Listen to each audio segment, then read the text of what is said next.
Siku mbili baada ya Rais William Ruto kufanya mabadiliko katika mamlaka ya kukusanya ushuru nchini KRA, akimteua aliyekuwa mwenyekiti wa bodi ya uchaguzi ya chama cha UDA Anthony Mwaura kama mwenyekiti wa bodi ya KRA, Rais William Ruto sasa anadokeza kuwa anaitaka KRA kuongeza marudufu ukusanyaji ushuru kutoka shilingi Trilioni 2.1 hadi Trilioni 4. I have agreed with our taxmen, and I am happy that the preacher talked about taxmen here. That as a country we must move our revenue collection from 14 to 25%, from 2.1 trillion to between 4 and 5 trillion. And I am trusting God for it. And I want you,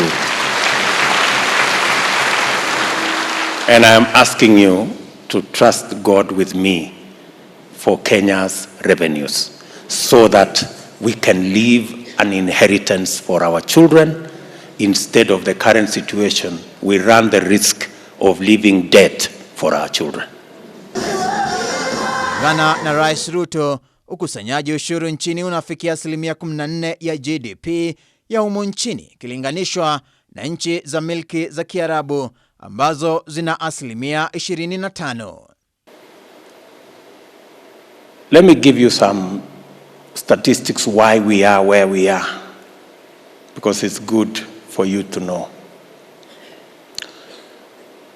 Countries like ours, in the middle income category, they raise between 20 and 25% of their GDP in terms of revenue. But for us, we are at 14%.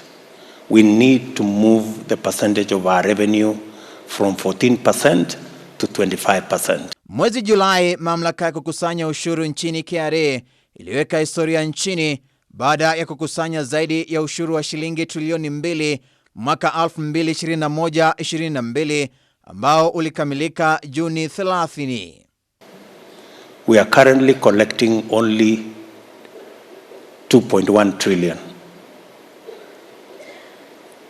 I want you to pray for our nation so that we can move our revenue from 14% to 25%, because that is where countries like ours are.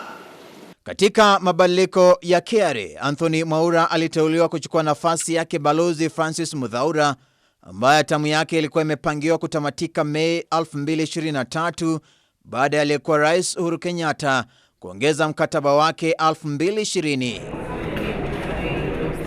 Rais Ruto hata hivyo amewapongeza Wakenya kwa kuendeleza amani kabla, wakati na hata baada ya uchaguzi mkuu wa Agosti 9. Every sitting of cabinet, the first order of business is prayer.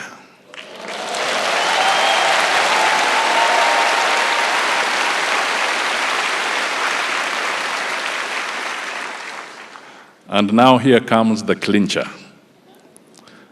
And the person who leads the prayer is none other than the chairman of the cabinet itself, who is the President of the Republic of Kenya. In the last election, number 2, we voted.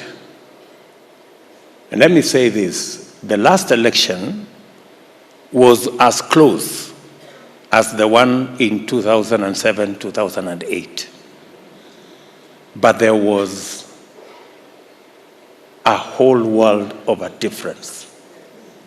In the last election, God gave us the grace, and now we have set a new standard as the people of Kenya, that we can vote peacefully.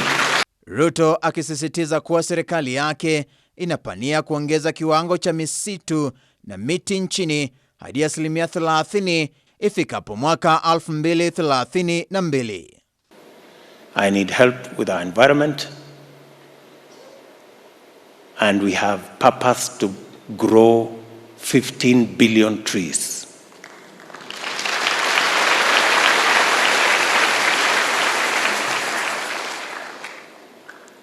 God gave us this country.